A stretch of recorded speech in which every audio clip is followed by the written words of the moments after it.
Hey guys, what's up? It's Dean. Welcome to the Manful Yoga podcast. Today, I am joined by a virtual friend of mine for a long time now, Sam Gach. Gach?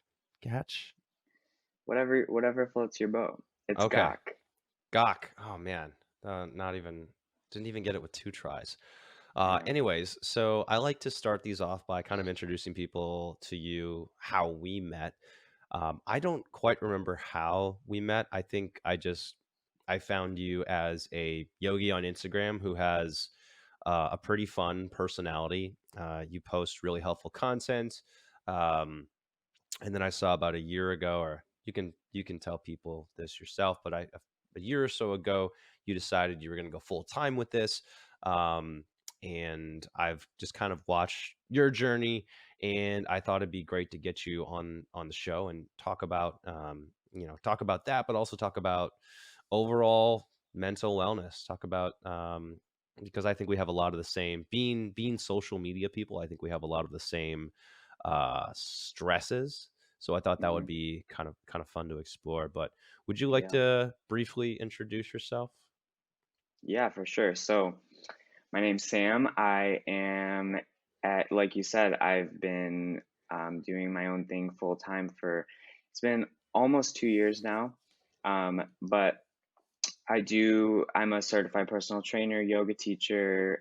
Somebody referred to me as a fitness entrepreneur, and I kind of like that term.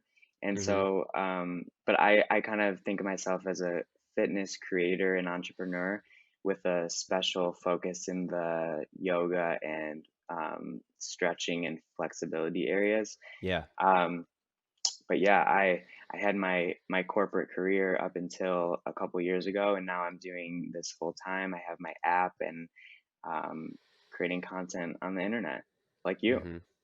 Yeah. It's awesome. Okay, so a couple years ago you started the app, and so you mentioned personal training, but you also started. I think you started weight training. When did you start weight training? So weight training I've kind of done off and on for a long time, Hmm. since college really, Hmm. but I have been the most consistent with it in the past few years. When I started doing yoga, which was in college, um, about almost 9 years ago now, I just fell in love with it, and for the first couple years of doing that, I really was just doing yoga, and so there was time for a while that I was just doing that. That was really my only kind of exercise, and I loved it, but eventually it just wasn't cutting it enough for me to only do that. I needed some other things in my to kind of balance things out and to kind of reach other goals, and so Yeah. um, What did you notice it was lacking, at least for you?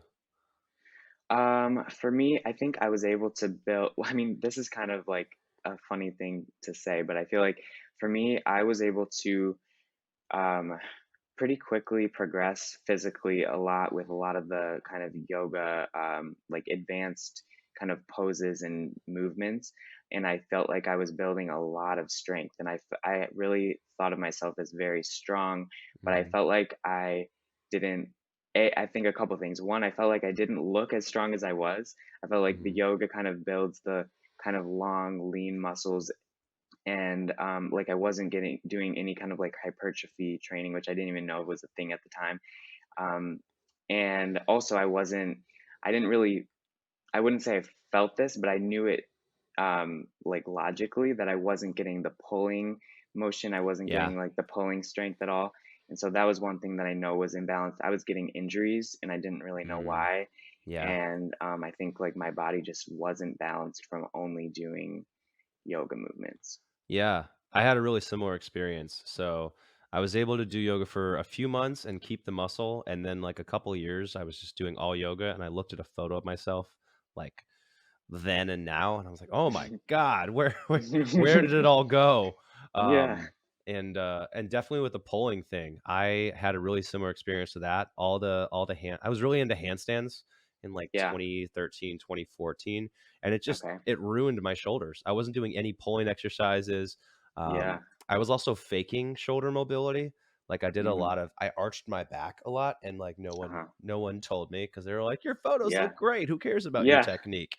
Yeah. Um, and yeah, so I had to I think I got to a point where I couldn't even do a plank. I had to like take a break from planks for Mm. a month or two and just do like Yeah. all pulling, stuff like I've got a bunch of these now in my home Oh, office, yeah. just resistance bands because they're so simple, but they're so great for keeping your shoulders healthy. And that's what I have Yeah. to tell yogi. I don't know if you have these. Do you have these conversations with yogis where you have to tell them, "Hey, Yeah. do some other stuff"?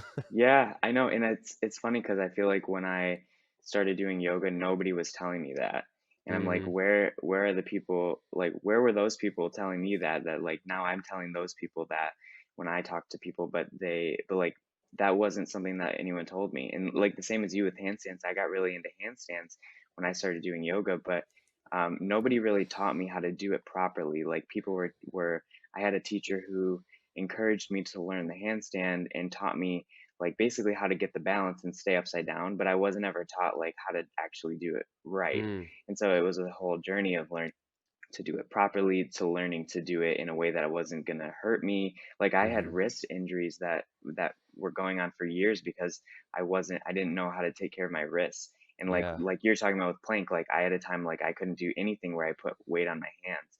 And whether it's plank, push-ups, chaturangas, like any of that. And so I think I do like when I talk to students now, um I tell them like like it's great to do yoga, it's great to do mobility work, but you like if you really do want to have a well-rounded routine, like you have to incorporate these different things. And so Mm. there's a lot of different ways you can do it, a lot of different ways it can look, but it is important for long-term health to have a well-rounded routine. Yeah. So I'm curious. So I had my experience with yoga instructors, and for the most part, it was not teaching proper technique, not understanding benefits, moving too quickly.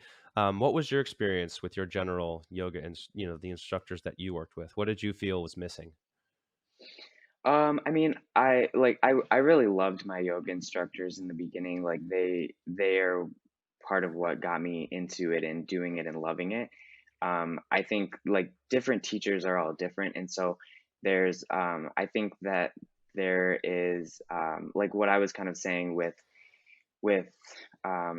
like I had a teacher who really helped me to learn a lot of cool poses, but I wasn't really learning how to take care of my body. And I Mm, think like that was one thing that I like in there are teachers who talk about it, but I think that I wasn't really understanding how important it is to take care of your body and listen to your body as opposed to just mm, trying to advance your practice, because I think I got mhm, really interested in and into learning new poses and kind of progressing physically, but I wasn't really paying attention to like, is this actually good for my body? Should I be mhm, doing like what kind of cues do I need to be listening to in my body to know if this is actually good or if this is actually like not working for me? And so like I yeah. think through having injuries personally, I learned that, but I think that's one thing that is missing a lot of the times. Like I was just in a class yesterday at the studio I tried out that like the teacher made some comment about like trying to like reach back in this back bend to like reach your foot behind your head. It was like this like very deep back bend that just simply most people will never be able to actually do. Yeah. And I feel like a lot of teachers are kind of encouraging people to kind of progress towards that kind of pose when but they're not saying anything about like, oh, but if you feel like a pinching in your back, like you probably Mhm. shouldn't do that, or like if you feel pain, like it's probably not working. So I think that's something that I've kind of had to learn from experience, but not all teachers focus on. Yeah. Yeah. That's definitely true.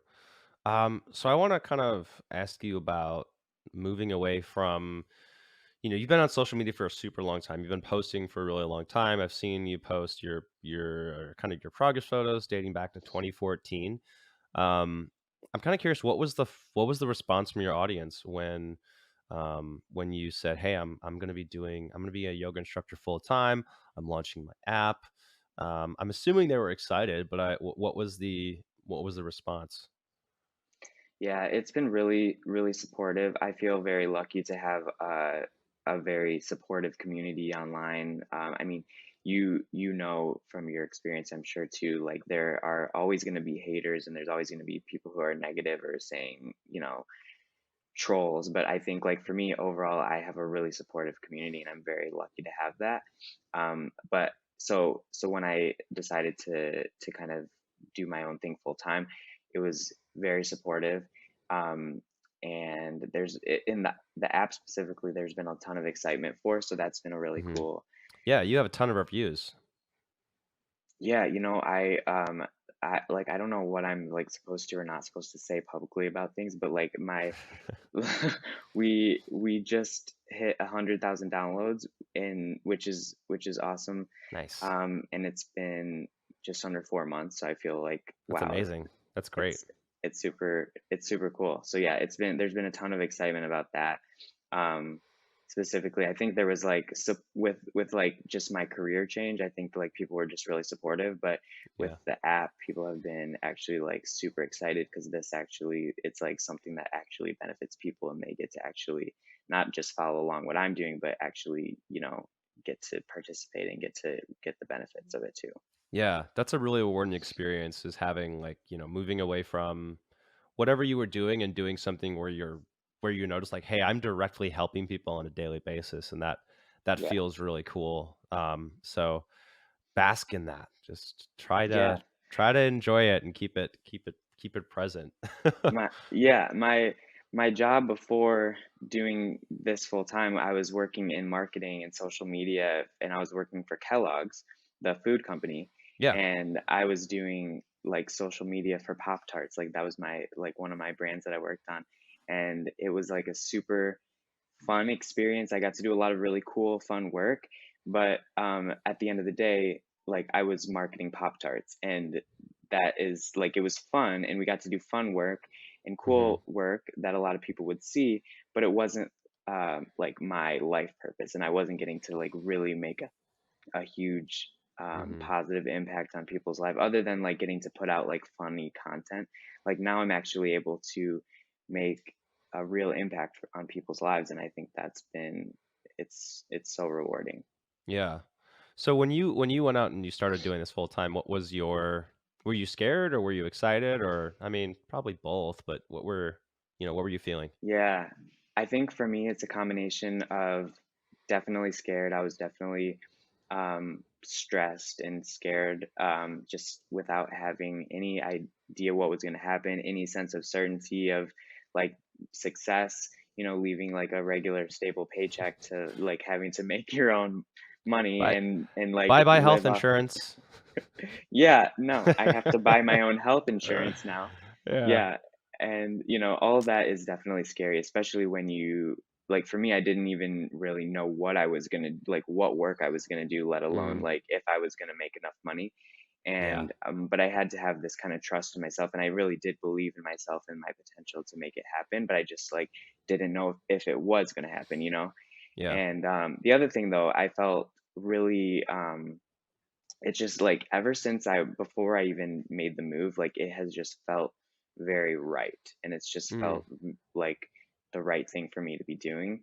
And so I think like in the back of everything, even with the stress and the worry and the uncertainty, there's always been this sense of kind of contentment and just this kind of peace of knowing that I feel like I'm on the right path and I'm doing what I want to be doing, and I'm getting to like finally, for so long there was times I didn't know what I wanted to do next in life, and to feel like I'm doing exactly what I want to be doing yeah. is a very good feeling.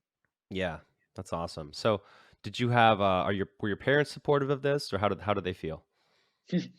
I think they were supportive, but they were also scared. I think Hmm. like they, I mean, like our like the this generation has is different from past generations in that like I think it's becoming a bit more common for people to have kind of less traditional career paths. Um, but I think that just as it's scary for me to do it, it's like I think people who and like your parents always want like my parents want me to be happy, and so they want me to be okay and be have success. But like, so to do something that is taking a risk, they were supportive, but they were definitely, I could tell they were nervous for it about it. Yeah. But I had to tell them like this is gonna work out, and I know I can do this, and now that it's going and and everything's working, they are like they know I'm doing the right thing, but like I think it was scary Mhm. for them too.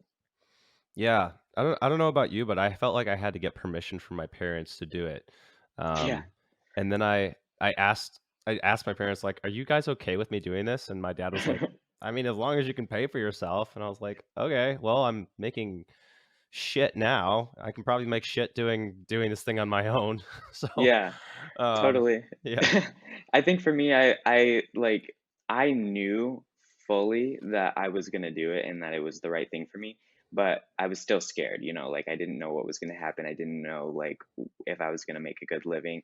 Mhm. And I think like with my parents, I kind of wanted them to just like be the people who could like tell me that it was going to work out when I like wasn't sure, Mhm. but they were just as scared as I was. So it's like, okay, I guess I'm on my own for that part, but um Yeah. you know it is how that's just how it goes. Yeah, I was just talking with someone else who was talking with, I think they had, like, a nephew or something who were 10 or 11. They're like, "So what do you wanna do when you grow up?" And everyone's like, "I wanna be an influencer." They're like, "Well, Oh yeah. what does that look like?" "Well, I just post stuff and I people give me things for free." And you're like, Mhm. "Oh, okay." Yeah. Yeah. Well, it's like what they don't tell you about that is getting things for free doesn't pay your bills. And so but it's funny to me though, like how people want to like be an influencer, and how like that's so common now for like kids. Mhm. And I'm like, people need to at least tell them what that's like and what that is going to entail, because I You think will like you will be harassed for doing frog pose in front of an oven if you you become an will be influencer. harassed. You You're will gonna have to yeah. we're gonna have to put a You, post in there so people know what we're talking about. people will send you their nudes unsolicited, and say mean things to you, and you won't get health insurance. Mhm. Yeah. Yeah. I don't even wanna go into that, cause but I've also been there. Fortunately, I don't think it happens to me as much as it does to you and some other people, that I've spoken with, but it is a really it is a really crappy feeling, when you're trying to do something, you're putting out content, and the response is like, "Oh, here, this is my thing that Junk. that I'm sending you," um, and it's just really demoralizing. So, we need to I always joke about this, but, like, we need to start, like, an influencer support group for people who are unwillingly sent junk, and Yeah. you know, Yeah. I'll it's a be I'll s be your first member. it's a small group, but hey, Yeah. you know, Yeah. yeah, Not everyone knows that experience, but yeah, those and of it's us who like do. there's so many other problems that you're like, I don't wanna make this I don't wanna bring any attention to this problem, and, I think I had, like, a some people will call it a freak out moment.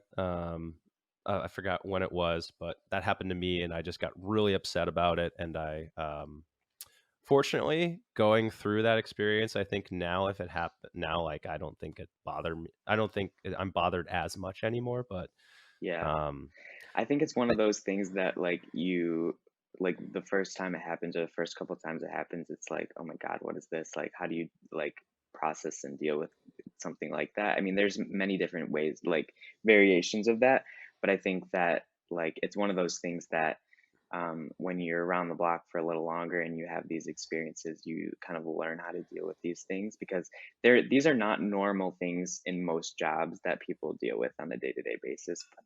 you know Being having the experience and going around the block, you kind of just learn how to deal with some of these more unusual circumstances. yeah, and this kind of segues into the next question I want to talk about. So you have a very media focused brand. You're really responsive. You have every time you post, you have a crap ton of comments. So I'm curious, like, how would you describe your relationship with social media? I would say that I am in a long-term relationship with social media at this point, and we, like any long-term relationship, we have our ups and downs, and I think that one thing that I think is good about having been doing this for a while now is that I've learned, kind of like I said, like I've learned how to deal with some of the more difficult parts. Mm. And so I think like there's a lot that can be difficult about social media for whether you do it as a job or not. But I think that when you're like a content creator and you're putting out content all the time and you're like being very purposeful about it, there's a lot that can be difficult. And I think a lot of people, probably just about everyone, at some point gets very wrapped up in the numbers of it all.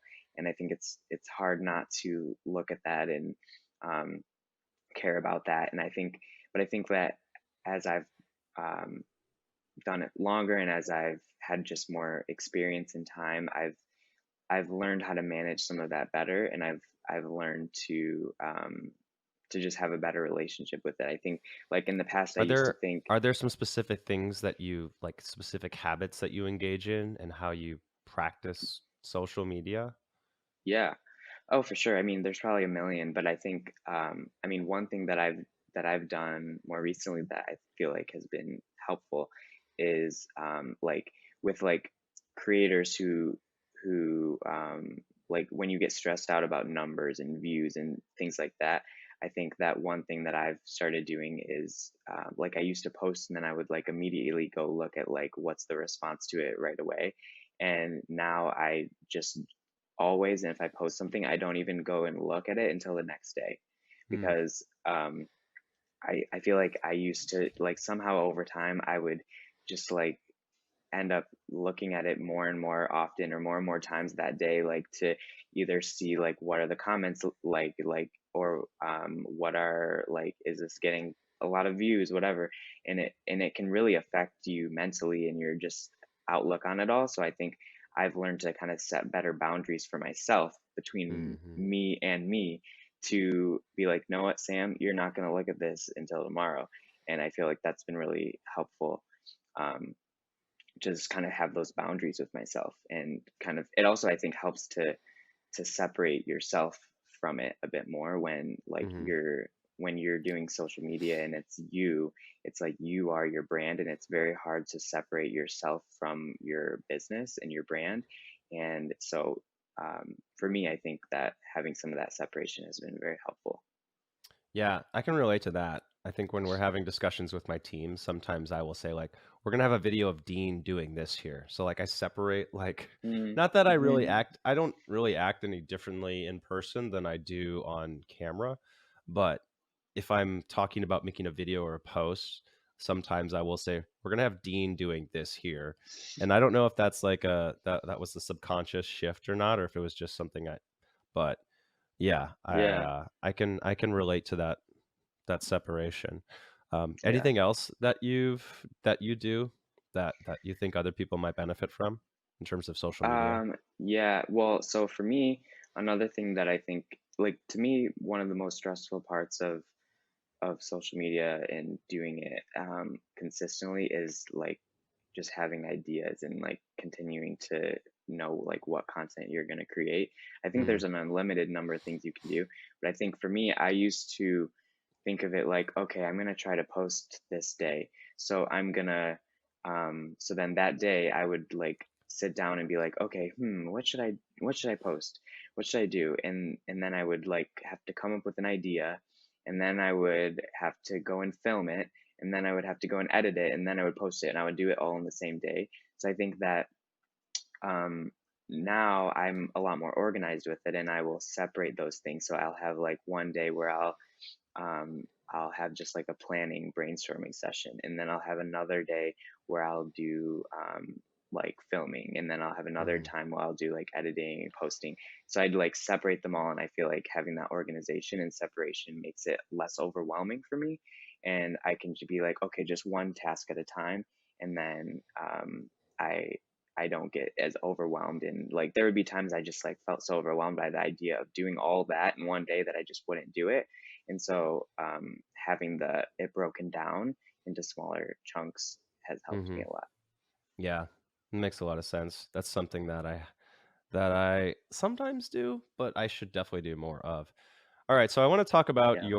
your deadpan stare at the camera that you do for your tutorials, and I'm gonna reenact. I'm gonna If you're watching video, you should watch this. So we go here.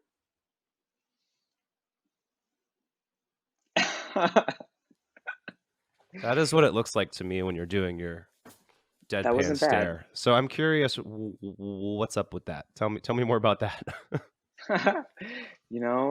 I don't know if I've been asked this exact question, so I'm gonna have to think for a second about it because I think to me it's like kind of a joke between myself and myself, but it's Hmm. also like it's like, well, I feel like it's generally perceived as like like some kind of humor, but it's like not like overt like what is the joke or what is this about. But I think for me, I think one thing that's really important to me in my content is to try to keep things light and relatable because I think there's so much content out there in the yoga world and in the fitness world that is just so serious. And for me, I try to keep things fun. I try to keep things light, relatable, so that and engaging, so that people will want to either watch the video or participate in whatever we're doing. And I think so. Really, that's the point of it. I think like when I didn't in my older videos, I never would look at the camera at all. Like I would always be kind of like it's almost like you're pretending that the camera's not there. Like you're just doing some kind of flow or whatever. And at some point, I started looking at the camera a little bit more because I think that it helps to connect better with whoever is watching on the other end. And so for me, I do it the kind of like expressionless face, um, kind of for no reason. It's just kind of like what I do now. But I think like, but when I would do flows not looking at the camera, like I would always have an expressionless face because I would try to be kind of just staying calm while doing the movements. Hmm. And then um, when I started looking at the camera more, I would just kind of keep that. And not that there's never times that I'll like smile or whatever, but I that's kind of just um, my kind of like calm expressionless face, but I also kind of make it funny. And a lot of times I like laugh at my own videos because I'm like, this is just so ridiculous looking, but I enjoy it. It Yeah, keeps it fun. good. All right, cool. So I wanted to talk about. So you moved recently, right? I did, yeah. I've moved a few times recently. Okay. So we actually have a lot of people who do manful yoga, and probably a lot of people who are doing online yoga in general, who have started doing online yoga because they've lost access to their typical yoga studios, and a lot of that happens because they move. Yeah, So I'm wondering if you can talk about um, just one or two of the big struggles that you're going through right now as a result of moving. yeah. Well, yeah, I think moving is hard for anyone. And it's a stress. I mean, I think they say that moving is the number one most like stressful. I can't remember like what the phrase is, but it's Hmm. like it's like the most stressful life change that people make on a regular basis. So it's I think for anyone, it's something that's never easy. For me, I think that kind of change a lot of times can bring up a lot of anxiety, and so for me, like I think that different people are prone to different things. I think for me, when I have something like that, like it's anxiety that I start feeling, and so um, I definitely have felt a lot more anxiety lately, um, but I also feel lucky to have learned over time a lot of tools and a lot of um, just having experience in the past, learning how to deal with this kind of thing and being able to access tools and help that I need. And I think it has made it so that I've been it's been improving for me a lot very quickly. But I think that for me, just being in an unfamiliar place, not having your regular routine, not having the familiarity and comfort of home, not having your yoga studio, not having your gym, not having like not knowing where to go for uh, this or that. I think is just unsettling for anyone. And so I think um, it's hard, but it's also really great when you have these tools that you can use to help you through. Yeah. So where were you from originally? I'm originally from Michigan, Ann Arbor, Michigan. Okay. Cool. I grew up in Cleveland, Ohio, but I did not go to Ohio State. So Okay, so we we can don't still have to be have friends. that awkward conversation. No, Okay. Well, I did go to University of Michigan, so that would have been bad. yes, that would have been bad. I ended up going to University of Wisconsin, so still a Okay. Big Ten school. Yeah. Much colder, uh, but anyways, Yeah. cool. Yeah. And you're in LA now, or Yeah. I'm in LA now. you're a yoga instructor in LA. I'm I'm a yoga instructor in LA. I guess That I am. that applies to 5 million other people. Yeah. Um, yeah. Sometimes I think about that, like how many yoga instructors are there, and how many like actually have like a full time job from it. Mm-hmm. It's like a Yeah. staggeringly small percentage. Yeah. Yeah. Yeah. Especially LA. I feel like there's like a dime a dozen for a yoga teacher. Yeah. But The joke is like you go outside and throw a rock and you'll hit like two yoga instructors or something. yeah. Um, Yeah. yeah. Anyways, so I want to talk about your infamous oven supported frog pose meme that you turned Uh-huh. into, Uh-huh. um, and you mentioned in it, it kind of made me not a want. It kind of quote. It kind of made me not want to do the pose on social media anymore because of the way some of the memes talked about it. How did you? It's personal. I'm asking you a personal question, but I'm curious how how did you work through that? Yeah, I mean, you know, I feel like whenever the meme when did the meme begin? Like it's funny because this meme now has been going around the internet for years and there's been a million different versions of it. It started a few years ago. So like somebody literally this was never a photo that I took of myself. It was a video that somebody screenshotted in the middle of when I was doing the frog pose against the oven, Hmm. and they created this photo and made a meme out of it. And so it's been a while now, but I think like kind of like what we've talked about a little bit is that I had already been doing the social media stuff for a while, so something like this didn't have as much of an effect on me as it might have um, like earlier on when I wasn't used to being just like out there on the internet.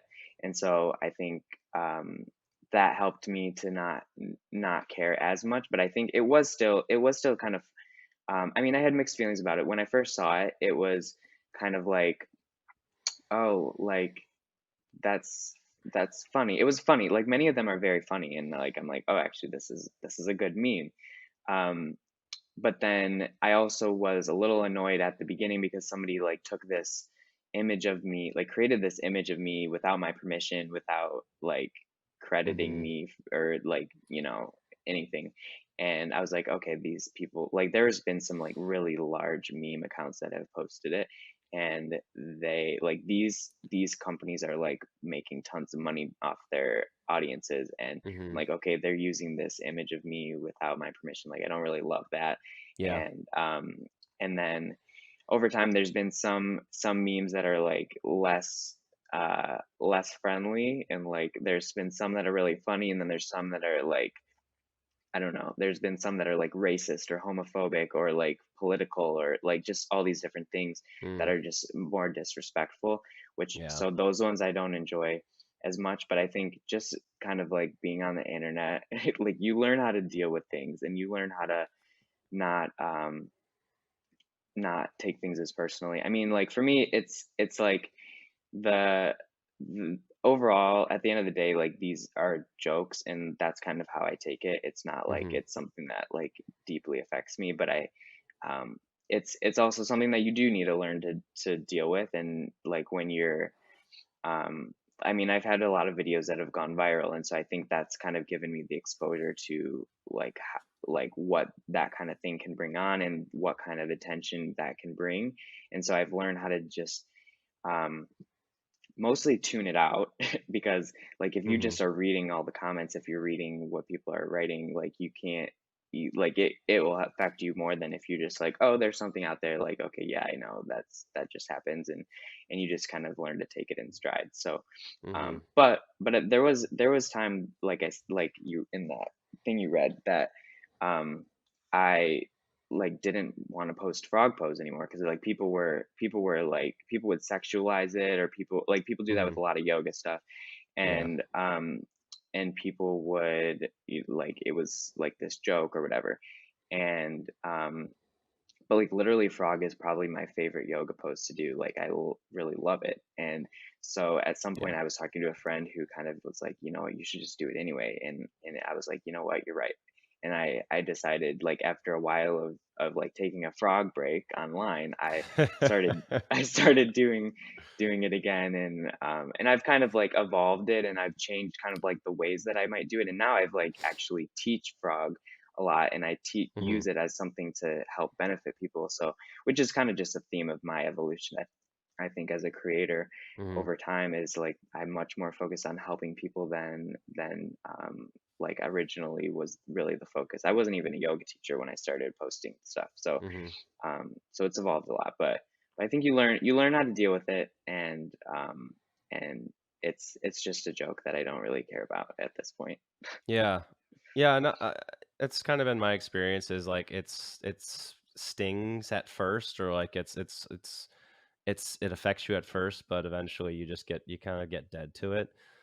Yeah. You also learn that you just don't take certain poses from certain camera angles, and you're like, "Oh, Yeah. let's Yeah. let's turn the camera around for this one." Yeah. Yeah. Totally. And It's I've it's a great learning experience. Yeah, and I found there's just, like I've had a weird desire to balance processing something versus just not giving it focus. So, like, Mhm. sometimes I feel like, "Okay, this is, like, really bothering me, so I need to process this and figure out, like come to some sort of, like, emotional conclusion so I can move forward from this trauma, quote, Yes. unquote." Very Yes. minor trauma, but still something that, like, is bugging you and is Yeah. stuck on a loop, so it's causing Yeah. trauma, versus, like, not focusing on it.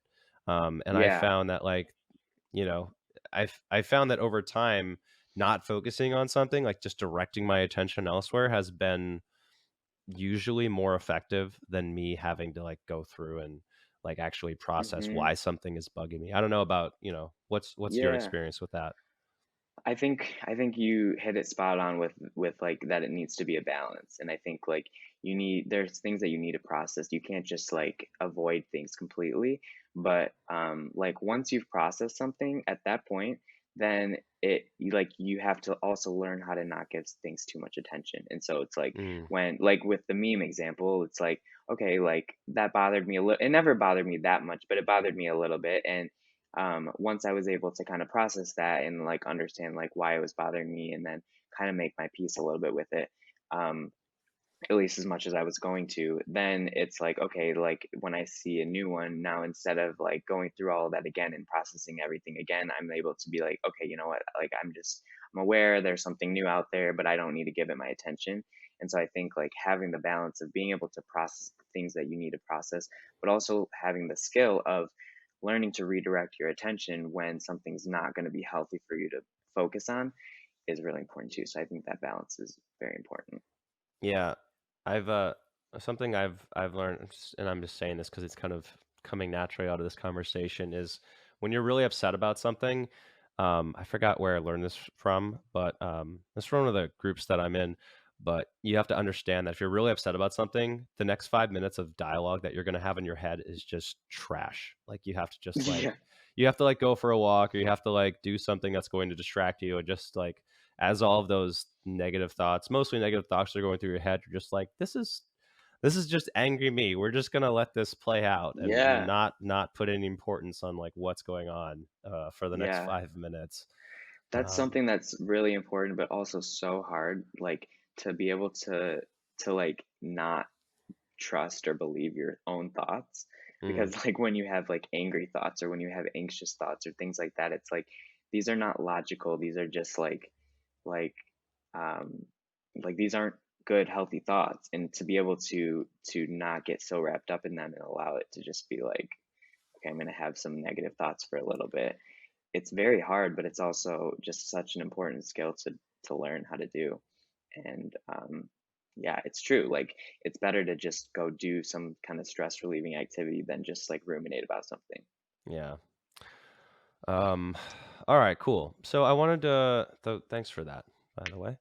Yeah. Um, so I wanted to go into some fitness related questions. So Okay. you're kind of known, at least I know you as someone who's super flexible. You make a lot of really difficult flexibility focused poses feel or look really easy. Um, I'm just going to go out on a limb here and say that I'm never going to be as flexible as you. So I'd like you to give me some tips, but also just people in general about frog pose, just because that is the Sam The Sam Gach. special. Yes, the Sam special. Perfect. We have a name for it.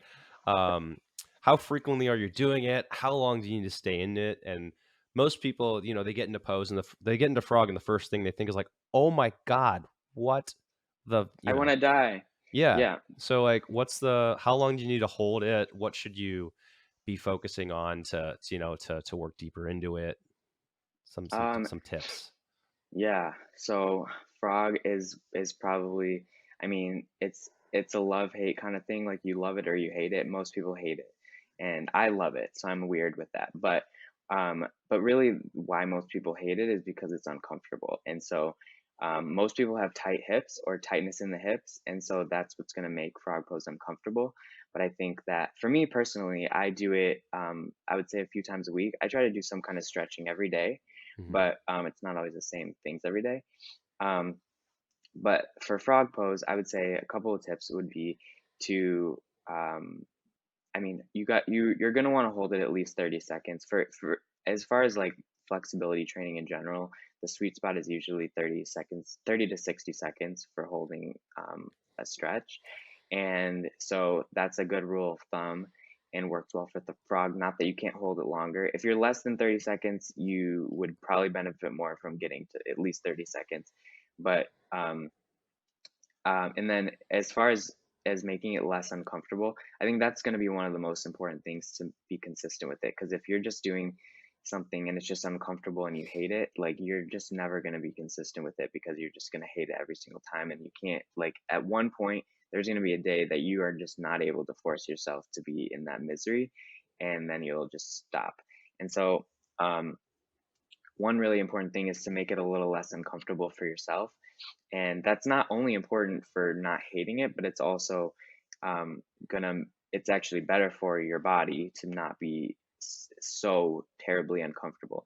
So it's important to learn to go to the right amount of stretch for yourself, because if you're overdoing it, your muscles are going to tighten up and contract to try to protect you and not Hmm. like let you overstretch. So you want to make sure you're a not going too deep in it, and b I often really like recommending for people, especially people with knee problems, which can be one of the most uncomfortable parts of frog because you're on your knees, Hmm. is to do it on a soft surface like your bed, Hmm. or like some other soft surface cushions, um, because it makes it way less uncomfortable. And Hmm. you can, like, so when you have padding on like your bed, it's going to have more give, and so it's going to be a little less intense just from that. And then so I think finding something, basically the end of the day, the moral of the story is to try to make it less uncomfortable for yourself and not push yourself too far. So don't go too deep in it. Back, if it's like so uncomfortable that you want to cry, then that means you're probably going too far, and Yeah. you want to like bring your knees a little closer together, for example. Mm. Or try it on like a softer surface can also help make it less uncomfortable. Don't worry if you're not doing it all the way. I think a lot of people have said to me like, "Oh, I can't do frog pose like you." Like, but you're not supposed to be able to do it like that.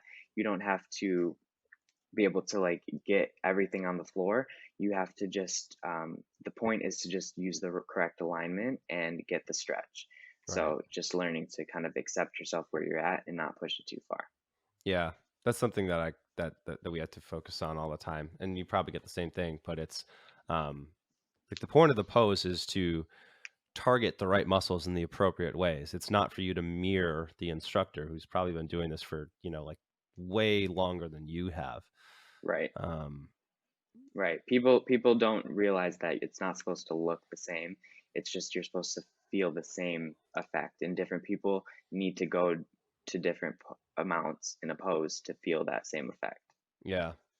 I usually say, so you said, basically choosing the right tension. I usually say finding like 4 or 5 out of 10 and then Mhm. stay hanging out there, and then you can breathe and, work on your breathing there, get more comfortable, and then you can increase the depth from there. But like, yeah, a Mhm. lot of people just go straight to like, well, here's this. I'm at my 9 out of 10 right now. I'm as deep as I can go. I'll just hold this and grit my teeth. I'm like, well, you might as well just Yeah. stop. You're not doing anything. Yeah, and and you can get hurt from that too. And Right. people get hurt from overdoing it all the time. So, yeah, it's Yeah, really people are important to surprised that they can get injured in yoga. My wife is a physical yeah. therapist, and she actually sees a lot of people who overdo forward folds in particular, Mm, who just are mhm. doing like passive forward folds, and a lot of Mm, people get injured just because they're doing that. They're not like they're just yeah. improper technique. But, Yeah. anyways, yoga Yeah, will no. injure you too. It's crazy. People are surprised that yoga teachers can have stress too. This studio is paying me $10 an hour, and I have 4 hours of work. Yes, I'm not stressed Yeah. at all because I'm trying Yeah. to live in Los Angeles while doing this. Yeah, no. Um, They're completely zen all the time. yeah, exactly. Mm, yeah. Um, yeah, I won't say anything else about that, but I've Yeah. found a lot of yoga instructors to be more stressed Oh, yeah. than normal people, quote unquote. Well, they say that people who do yoga are people think that people who do yoga aren't stressed, but really people go to yoga because they are stressed a lot of the time. So it's like I feel like you'll definitely get a lot of stressed out yogis for sure. Yeah, makes People don't sense. realize that. Yeah. It helps though. It does help. Yeah, absolutely.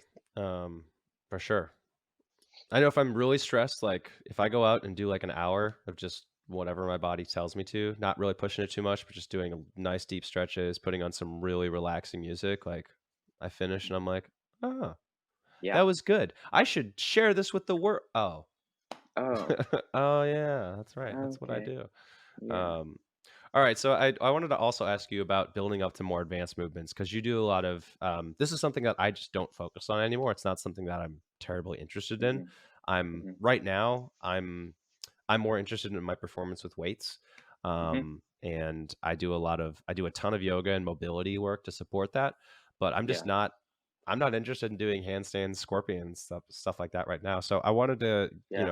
but in the past, I don't know. Are you still? Is that still something that you're pushing right now? I would really say that I relate to you a lot, and I'm in a similar kind of situation to you. Like that's something that I have in the past focused a ton on in learning the handstands and the scorpions and all that. But really, for me, I am a lot less focused on that too. Like for me, I do the workouts and the movements that I do for like I don't know if we mentioned CrossFit. Like I've been doing CrossFit, Yeah, yeah. and that's a big focus for me. And then like the mobility and that stuff, and then just like in general well being and mental health and stress relief. Like those are kind of my focuses. But in the past, I have focused a lot on all the handstand stuff. So Mhm. it's not currently like what I'm actively focused on in my practice, but Okay. um, Cool. Well, then I'll pivot the question and instead I'll ask, do you mind me if I ask how old you are? I'm 29. 29. Okay. So For a couple I've more weeks. a couple more weeks. Your 30s are great. Don't worry. Okay. Yes, it's all great. Okay, And I good. feel like 26 to 32 is like the same thing, Yeah, kind of. except I feel like there's just something weird about like turning 30. But like I do fully believe that my 30s are going to be good and better than my 20s. Like I already feel like I know that. Yeah. I I uh I can I hope I'm sympathize with right. that. I hope I'm Yeah, right I though. think whether you think you are or not, you're right. Okay, good. Yes. So I wanted to ask instead, I'm wondering if this is just like a general trend. I'm wondering if people like in their late 20s and their early 30s gravitate more towards strength training. Because when I Mm, was your age, not that I'm that much older, I'm like probably 3 years older than you. But when we were like early 20s, and you were 25, 26 when you were doing when I was seeing more like scorpion stuff from you, like mhm. the handstands. I'm just Mhm. wondering if there's like a people go through a transition where they where they want to focus more on building strength. Or at least that was kind of, it sounds like we had similar journeys there. So that's Yeah, your, yeah. it sounds like we have. I think, I mean, I don't know as far as age, but I would say for me, one thing that I have experienced, and I think I'm not alone in, is like with the yoga journey specifically. I think that as I've evolved, as I've grown as a person, as I've um, you know been more experienced, I think that I've grown and evolved in ways. So like one example is inversions and all those kind of tricks. I think like those were really fun and they are really fun. But I think that as I've grown and evolved, it's like not the most important thing to me anymore. And like it's still fun to do a handstand, but I think like like some of that there's like an ego component of, and I Hmm. think that for a lot of people they want to learn a handstand because they think it looks cool or they think that like they want to take the photos of it or Right. whatever. And I think that as I've grown as a person, I just care less about that kind of thing. And not that there's anything wrong with it, but I just care less about it. And I care more about my strength. I care more about my mobility and Hmm. like those things. I think that are a part of just growing as a yoga practitioner, and also um, are like as a part of maturing in general. Like I care Hmm. more about some of those things that are just better for me as a person than just things that are just cool tricks. Which again, there's nothing wrong with it, but I feel like they don't have the same impact on my life now that Hmm. that other things do. Yeah. And I think when people are trying out, excuse me, yay, tis the Hey, season. this is the season. All right. I think that when people, yeah, it's okay. We'll cut that part. Hold on. Yeah, have some water. Oh, uh-oh. I've reached that point where Yeah, talking hurts. I know that point. Um, and what's interesting about that is the the required strength and mobility for doing those advanced movements. Most people don't have it, and then they end up like doing it and hurting themselves. Like, kind of Hmm. sounds like what you a similar experience that you and I had. And so Hmm. now we're actually building that strength and mobility so that we feel good. And so when we start approaching 40 and we're like, I can still do a handstand, then we're going to Hmm. be ready because we've got like spent 10 years building strength and Yeah, mobility. yeah. Well, I feel like it's like the marathon versus sprint kind of thing. It's like I feel like when you get started with things, like a lot of times it's like so exciting, and I mean it's like like social media is the same way. Like it reminds me of I've thought about this a lot. But like when you get going with something, like sometimes early on, it's like how can you do the most in the shortest amount of time? But then I think over time you start to think of it more as like a longer term longevity thing, that you're like, okay, how can I be just the best version of myself and like continue to be that and continue to get better and better over time, rather than just like how can I do everything right now, you know? So I think that that makes a big difference too. Yeah, that makes sense to me. All right. So moving on to rapid fire questions, quote unquote. I'd love to hear about a habit, a belief, a mindset, um, something like that, that has helped you the most, or something that's helped you a lot in terms of your overall happiness. Yeah, so I would say writing and journaling and like just reflecting and goal setting, I think has been a huge thing for me that I started doing several years ago, where I would just sit down. And I mean, I was in a place where I was like just not happy really at all. And I sat down one day and I just was like, okay, what do I need to do to be happier? Like I felt like I was stuck and I needed to kind of just sit down and think it through. And think about like all the different areas of my life.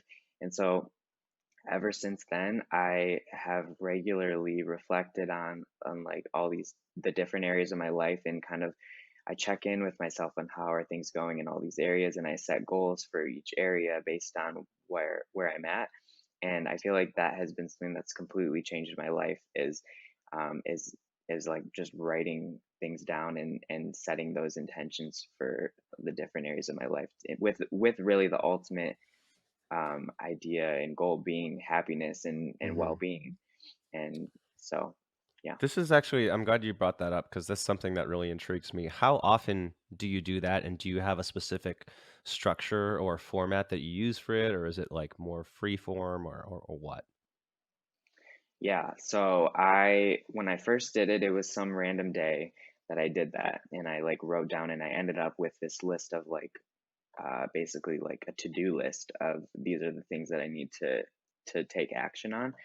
And then since then, I basically do this exercise like right before a new year.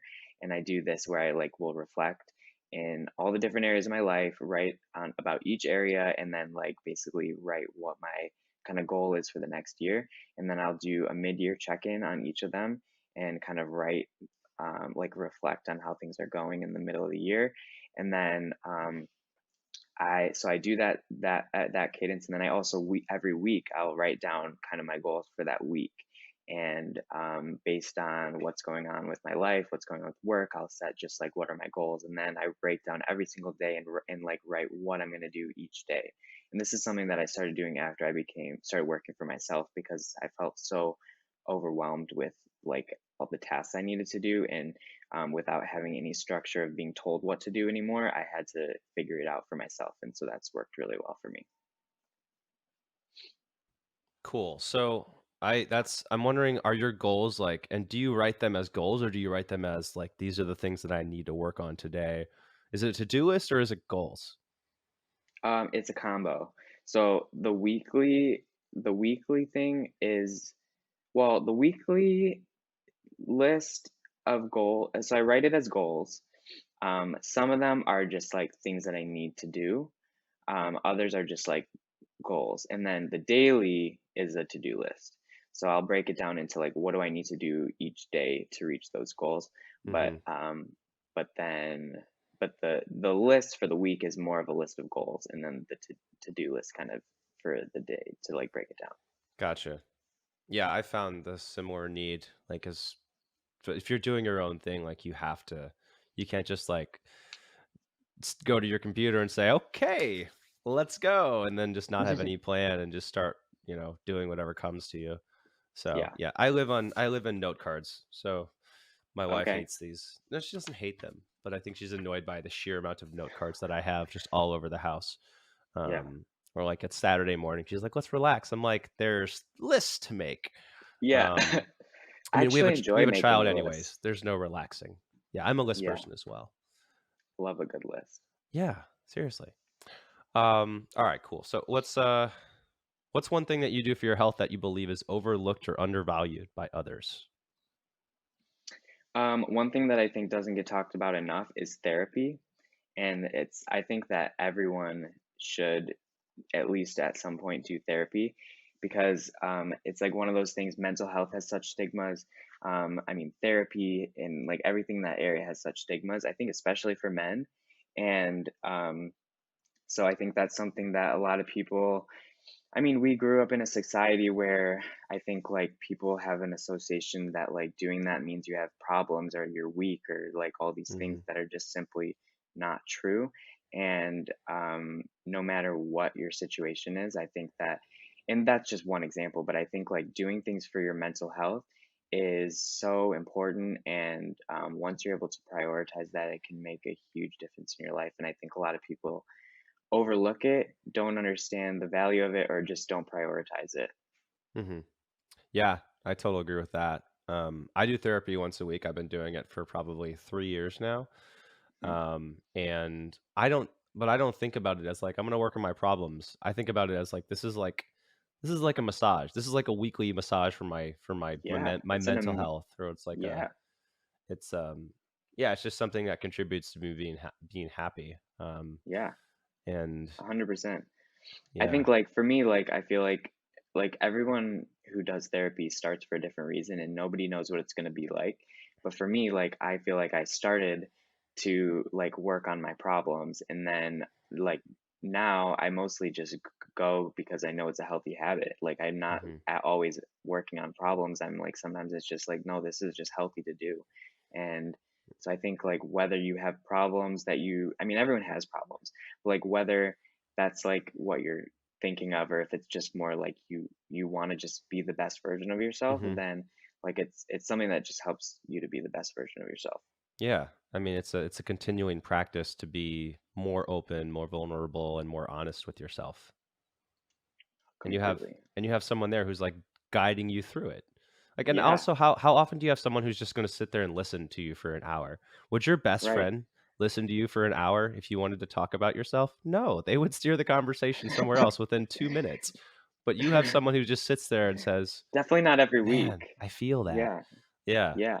And then seriously. like they like know the right things to say too. Like it's not always, and you don't always need advice on things. You don't always need like Mhm, someone to tell you. And like with a friend, most people just like like with friends, it's great. mhm. I mean, it's so important to have a supportive support network and with friends and family, but like these people aren't trained in how to listen to you talk about your life. And Right. so like to have someone who's like they know exactly how to do that, it's just completely different and it's amazing. So Yeah. yeah. And men in particular are problem solvers, so, like, if you tell another guy about, like, "Hey, this is what I'm going through," they're like, "Well, let me tell you Have what you you should do." Yep, Like, completely. "Oh, no, no, no, I just wanted to talk. Sorry." Yeah, yeah, exactly. And Uh, so, yeah, people, I feel like it's more, the more I've done therapy, the more I'm aware when I'm talking to like just a friend or something of like how these people just don't know how to like help people or just listen. Like people just don't know how to do that. And yeah. I feel like when that's another thing, like when you do things like therapy, you learn how to like listen to other people Right, then you try because to therapy other people, you're like, "How does yeah. that make you feel?" Yeah, yeah, and you're just like, "Oh, But I totally understand," and you're, like, not telling them what to do, you're just like, mhm, "Yes, I hear you, like, that sounds yeah. hard." But Yeah, people usually like it. Like, I'm like, I try to yeah, play the therapist in situations. I'm like, "How does that make you feel?" They're like, "Well, I yeah, feel," and they're like, they love it. People love it. Well, good. yeah, You ask them how yeah, they feel about something. Or some yeah, people don't. Some people don't have the ability to access that, and they're like, yes, well, "What do you yes. mean, how do I feel? I just described the I situation to feel you." fine, yeah. I'm fine. Exactly. Yeah, Um, all right, good. Glad we both agree on therapy. So, yes, all right, next question. I already talked about regularly reflecting, kind of analyzing yourself because it sounds like you do that mhm, weekly and biannually. Do yeah. you have other a set time for any other regular stress relief activity, or and what do you do for that?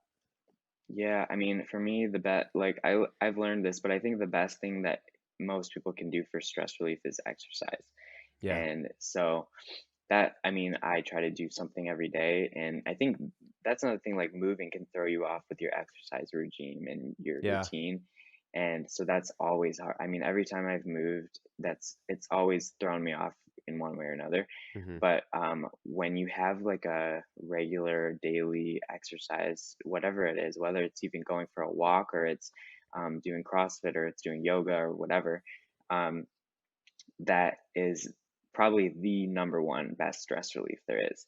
So I think that having that as a daily routine is so impactful, not just for your physical health, but like your mental health. I mean, it's like people say that obviously, but it really is true. It's like the best thing you can do for for stress is exercise. yeah, 100%. And just because you brought it up, new environments are highly moldable for habits. So, Hmm. I think it is a tendency for us to lose our habits and lose the good habits that we've developed. But when you move into a new environment, but if you can keep that in mind when you're moving into your new environment, so let's say you're moving houses, you're moving to a new apartment, or you're moving to another city, if you Hmm. can keep in mind as you're traveling there or you're getting there, like, hey, these are 3 things I'm going to start doing, and you do them on the first day, and they work out, then that's like that's the only thing that you know how to do in that new environment, and so you're so much more likely to Yeah. repeat that. So it's actually a really good time to build good habits. Yeah, I haven't heard that before, but I like that. It makes sense because yeah, I feel like when you're in a new environment, you kind of it can be easy to lose your other Hmm. existing habits, but you kind of have a fresh slate, so you can just very more much more easily create a new habit because Hmm. you're like you don't have any habits in that new place, so Right. you can kind of create that. Yeah, I like that. Yeah. And if you're looking for some validity to that point, next time you go on vacation, just think about that as you're going on vacation, and you'll notice Hmm. like you wake up and you're like, what do I do right now? Um, Yeah. and since we're talking about habits, like Atomic Habits, Tiny Habits by BJ Fogg, and then The Power of Habit by Charles Duhigg, any of Hmm. that stuff, I'm huge fans of that stuff. Really interested in building habits and how that works. So if you're listening, you haven't read those books, you should definitely check those out. Love it. Cool. What's the most stressful part of your day-to-day life? I would say just running a business and being responsible for my own success. Mm. It's like it's amazing and liberating, as I'm sure you've experienced, but it's also very stressful to Mhm. be just like for there not to be any guarantee of um any of that, not to have like someone else being like, okay, good job, here's your money, Mhm. or here's like here's your success or your gold star. Like it's completely up to you. Mhm. And so I think that's, for me, it's been really amazing and I am so much happier doing that, but it's also way more stressful, and because there's so much more uncertainty with everything. So I think that just like that's a big, probably my biggest source of stress is just the like being in charge of everything and being in charge of my own well-being and success without really anyone else handing that to you. Yeah, and I think that's something hard to understand for people who haven't been in that situation, because so many Yeah. people are used to, "Okay, I'm locked into this job. This is where I get my paycheck. This is where I get my health benefits. I Yeah. have to be working during this time. I can take sick days sometimes." Hmm. But, when it's you for yourself, you are, um, you can take sick days, but that's taking out of, you know, that's not taking away from somebody. That's taking away from yourself. Um, Exactly. And like yeah. the show doesn't keep running like by another employee that's gonna just fill in for you, like Mhm. you are, like you, especially when you're, I mean, it depends, like sometimes you have other people helping you, but Mhm. like for a lot of it, yeah, if you take a sick day, I mean, it's important to do that, but yeah, then you're like, oh well, then like this stuff isn't going to get done. Right. And so it is hard. You have to, like, there's that pressure to keep going, even though sometimes it's really important to take a break. Yeah. Yeah. I probably should have taken a break today. If you watch the video, you'll see me like coughing off screen, um, with being muted. But I just really want to do this conversation, so I think I need to take my own advice a little bit more. But Yeah, it's anyways, hard. It's hard, especially when you have the opportunity to talk to someone so magnificent. yeah, And exactly. like, how do you take your sick day on a day like today? It's so Right. hard. Yeah. But it is so important though. You have to take care of yourself. Yeah. Man, we could talk about that a lot, but I'm gonna ask you the last big question instead. So, what do you think is the biggest challenge facing men and their well-being right now? I think that it's these societal expectations and stigmas around basically everything related to taking care of yourself for men. I Mm. think that, like we've talked about mental health, I think there's like these ideas that men are supposed to be strong, and like seeking help is weak, which is obviously, like, we know, you and I know it's not true, but there's these just like expectations and ideas that I think a lot of people just are grow up Mhm. believing, and it's really hard to undo that, and it's really hard to think differently. So I think that's really hard. And then anything, like same with like yoga, is like a lot of people think of yoga or like flexibility and those things, which are really important and beneficial, as like there are more women than men doing those things still today. And like we're like the work I'm doing, the work you're doing is helping to work to change that. But like there, these societal expectations and stigmas around things do make it a lot harder for men with these different areas. Yeah.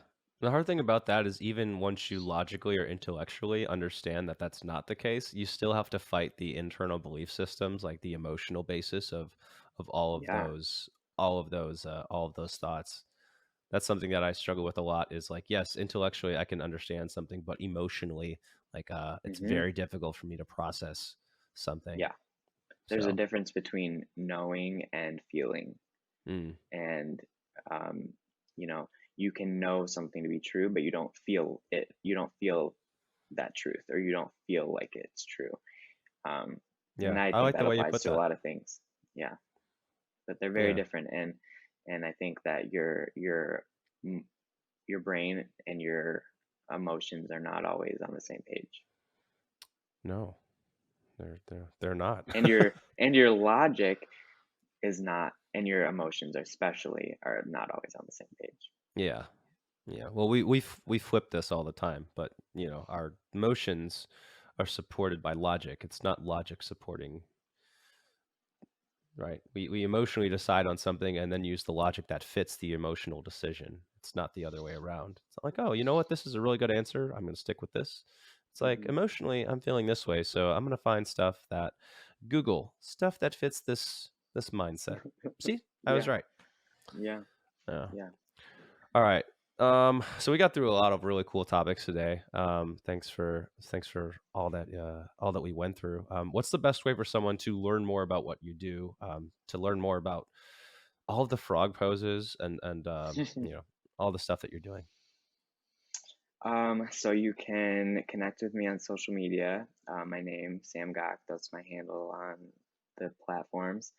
Um, my website also has more information about me and the things I do. And there's like my email list and everything that you can get there too to get those kinds of updates. But social media is going to be where I'm kind of like keeping the most up to date stuff. Are you But TikToking? I am TikToking. Oh, cool. I'm Are not cool you? enough yet. No. No, not I you're not cool enough yet. I haven't You'll gotten get into the there. create I haven't gotten into the creative space where TikTok is an appropriate format for what I do. I'm still like I create longer Mm, form content. Um, so, you know, cramming what I usually put into like a 20-second video, it hmm. just no one's gonna watch it. They're gonna. You know what, Dean? We may have to work on that. We may have to work on the TikTok. It's an area of opportunity. It's an well, just like YouTube is an area of opportunity for me. I don't Hmm. know how to expand my short videos into very long videos. Well, I Hmm. do. I mean, I do. Like, I do have long videos, like my app and stuff like that. But I don't know. YouTube is a different format I'm not used to. So it's just a YouTube. new. It's like, but you can't do everything too. Like, it's No, you hard to can't. do Yeah. it all. So I you have mean, to focus. you could hire 27 people and Yeah, you could that's have true. one person for each platform and maybe it'll work out, but Maybe. that's a lot of that's a lot to do. So, Yeah. yeah. TikTok is an interesting one though. I feel like it's it can be very entertaining as a user, Mhm. and as a creator, it's like a very different experience from other platforms for sure. Mhm. So it's interesting. You're gonna have to check it out and keep me posted about it. I'm going to have to I'm gonna have to eventually get on it and start doing things, but I haven't been forced there yet. So, That's yeah, good. Hold out as long as you can. I will. Enjoy your pre-TikTok life. Yeah. I'm gonna wait until the next big social media platform comes along and then I'll jump on that. Maybe I can just skip the TikTok, you Maybe. know? I don't know. We'll see. I don't know. What's the next one? I don't know. I don't know either. I'm just gonna stick to YouTube and organic search. Yeah. Well, Yeah, those are good. Those are good. I don't yeah. think they're going away. I hope not. I really hope not. All right, sweet. Thank you again. Oh wait, I wanted to ask, what is the origin of Gauck? Gauck, Oh, Gach. Gauck. Um, it is I German, I It's guess. German. Okay. I think. I don't know. The only people who ever get my name right on the first try is German people. Hmm. So Okay. I'm that just makes me I know that there's a part I'm part German somewhere in there, so I'm guessing that's where that came from, but Okay. um that's why I think that. I don't know. Got it. Okay. Good to know. Thanks for answering that. All right, guys, thank you so much for listening to this episode with Sam Gauck. Um, yeah, I'll either see you guys on the next episode, the next video. Sam, thanks for your time. Thanks for your honesty with all these questions. Yeah, thank you. Cool. All right. Bye, guys. If you like that episode, check out this other one right here. I think you're really going to enjoy it. If you haven't subscribed, click this subscribe button over here, and you can listen to the full episodes on any major podcasting platform. Full details below in the description.